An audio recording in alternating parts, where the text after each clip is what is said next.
Alright, here we are. It's time to learn this chord progression. I just came up with it on the spot. It's 4 chords. The root movement goes C, B, A, B, and then it repeats. So you're essentially just going back and forth between these 3 notes. Of course, you're going to play it with the pinky.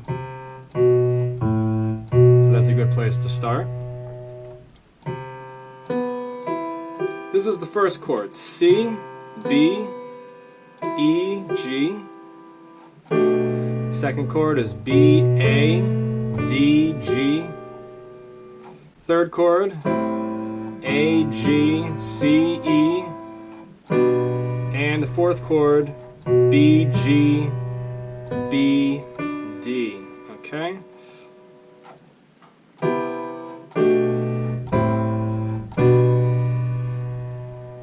Now, how can you get fluid with that?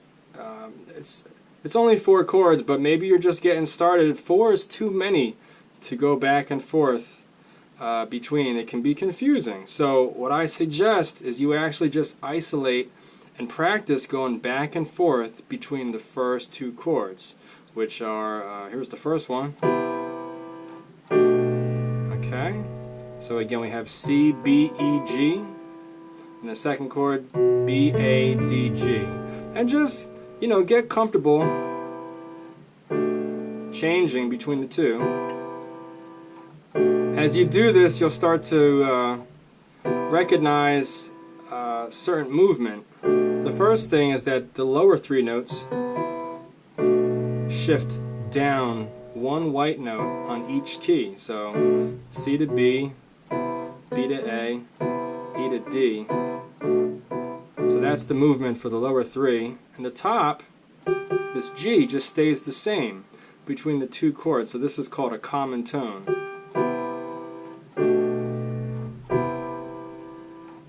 So when we make these little inferences inside our mind, it's just a way to make a little bit easier, an easier way to think about it, knowing that you don't need to change this note. This note is going to stay exactly the same throughout the first and second chord in the progression.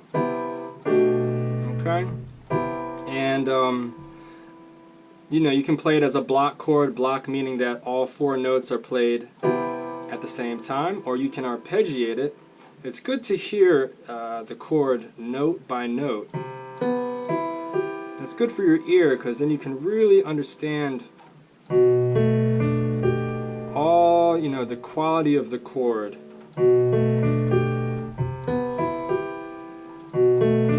And in this example, I'm arpeggiating from the bottom up. It's also good to arpeggiate from the top down. So G, E, listening to the melody. Melody is always on top. Okay, that's the second one.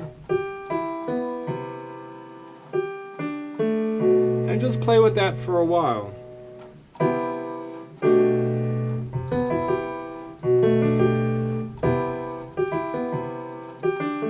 Notice I'm not practicing with the pedal. When I'm doing this, I'm practicing just dry so that I can hear every single note. Sometimes the pedal makes it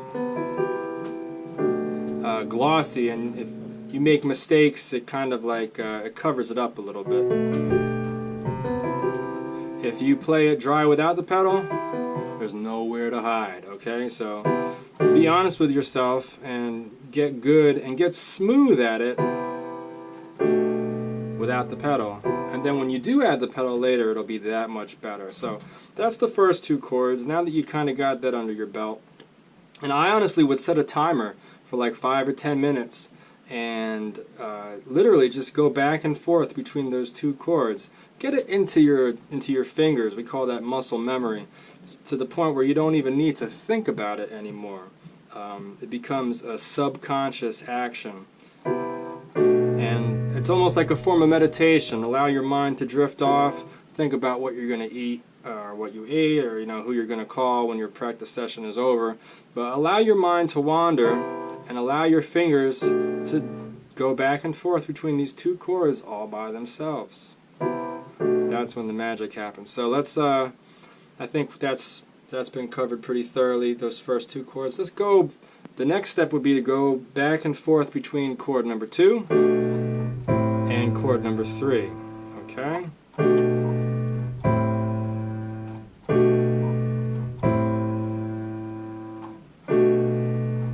Now, let's see, what can we say about this progression?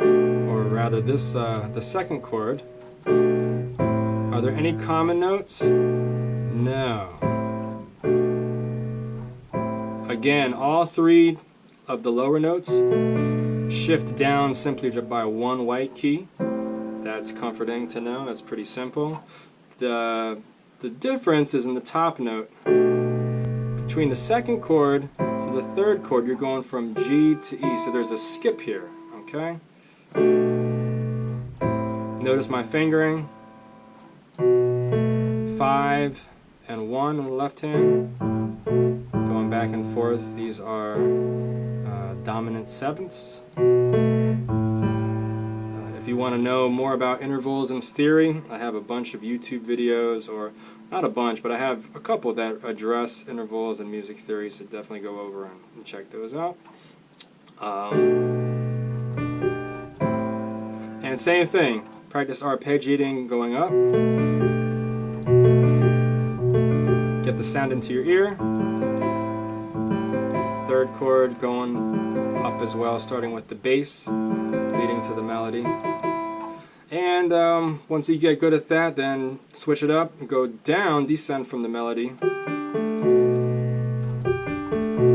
Listen to this, this fourth pattern up here is really nice. These are intervals of a fourth, from G to D and D to A. That's fourths. It's a nice open sound. Okay? And once you get good at that, then the last groupings of chords is from chord number 3 to chord number 4. So this is 3, and then this is 4. Notice the common tone this time is in the G in your thumb in your left hand. Doesn't change, stays exactly the same.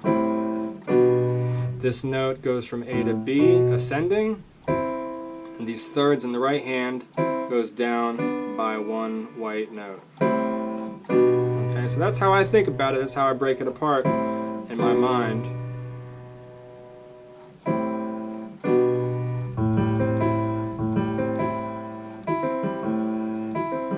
Listen to the quality, the chord quality.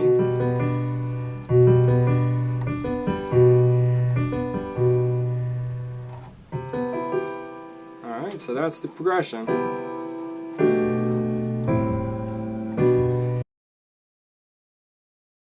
Steve, what are the names of these chords? So let's figure it out. This is a C major 7. It's just voiced a little bit open, so if we were to do it in root position, we can throw this E down to here, and we can throw this G down to here as well, and then keep the B in our left hand, and this is what we got. This is a C major 7 in root position, okay? Pretty closed. When we have 2 hands to work with, we can spread things out a little bit. Move these 2 inside notes up an octave. Nice open sound, okay, nice piano voicing. So C major 7 is the first chord. The second chord is a slash chord. I hear G major as the as like the root where it's being pulled to. But the lowest note is a B, okay, so what we would call this chord is like a slash chord, so it would be some kind of a G major. There's some alterations in here, and then it would be slash B, okay.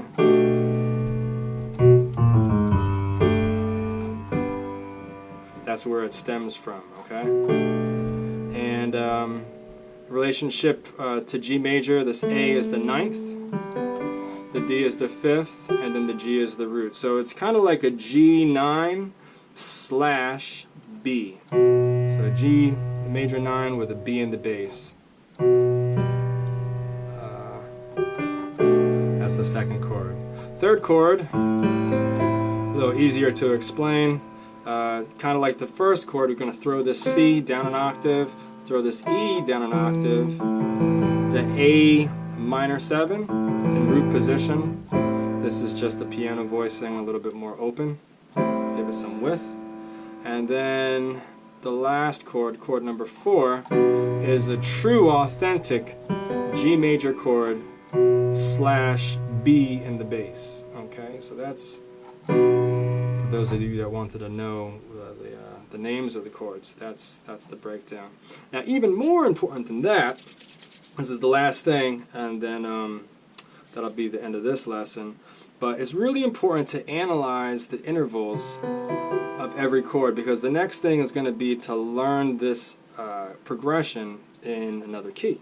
Okay, so in order to, right now, you know, this is the progression, I guess you can say, in C, because that's the where the root is kind of leading. This is the first chord, C major 7.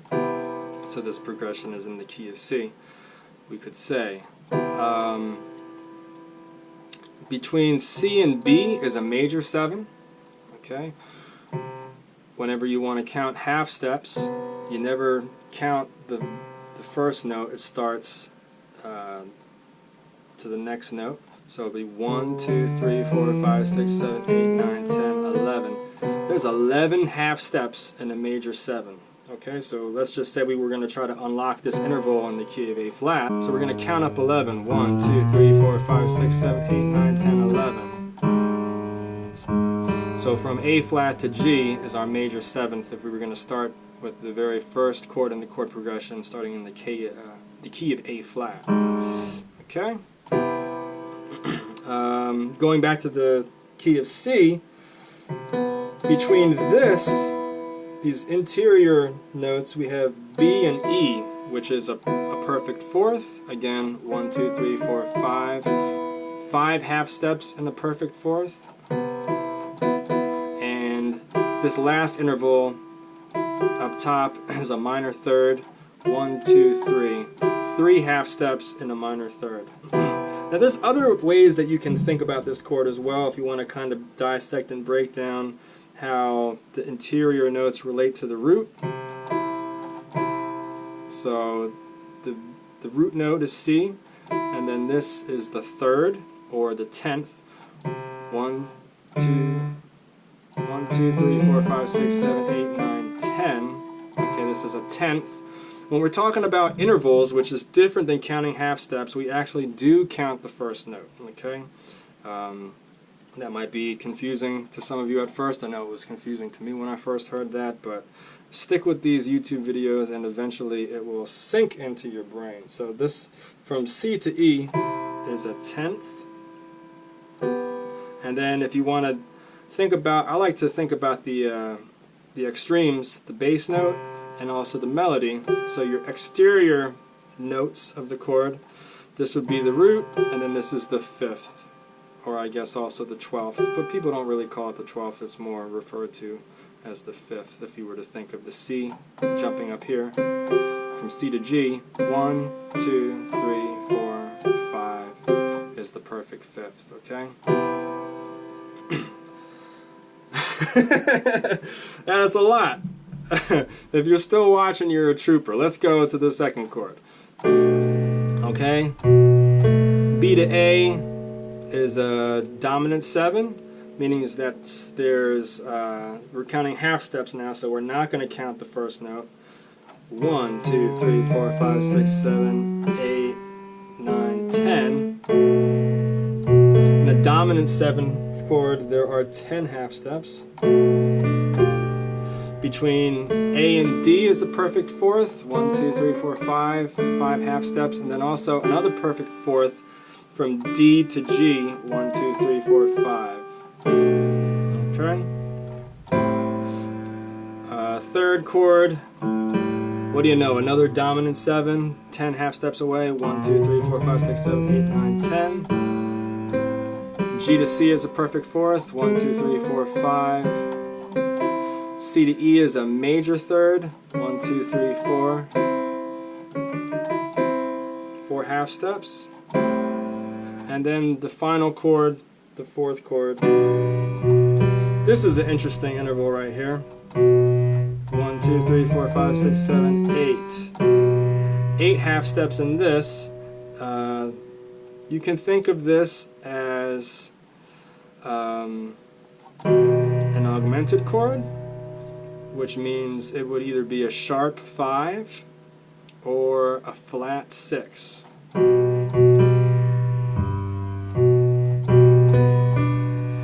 G to B is a major third. 1, 2, 3, 4. 4 half steps. B to D is a minor third. 1, 2, 3. 3 half steps. Brings us back to our root chord.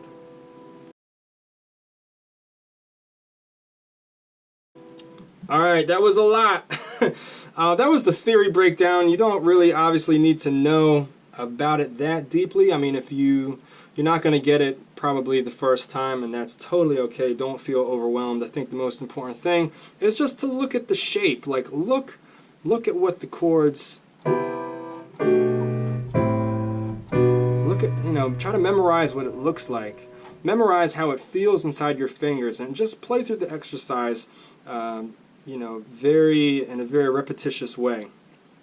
Don't be overwhelmed and think that you need to do more. Just really honestly stick with this for a couple days until it becomes second nature. And then, like I said, if you keep on watching these videos as I break down more and more chord progressions and talk about intervals, all that theory stuff will start to sink into your mind as well. So I hope you enjoyed the progression. Thanks for watching, and stay tuned for the next one.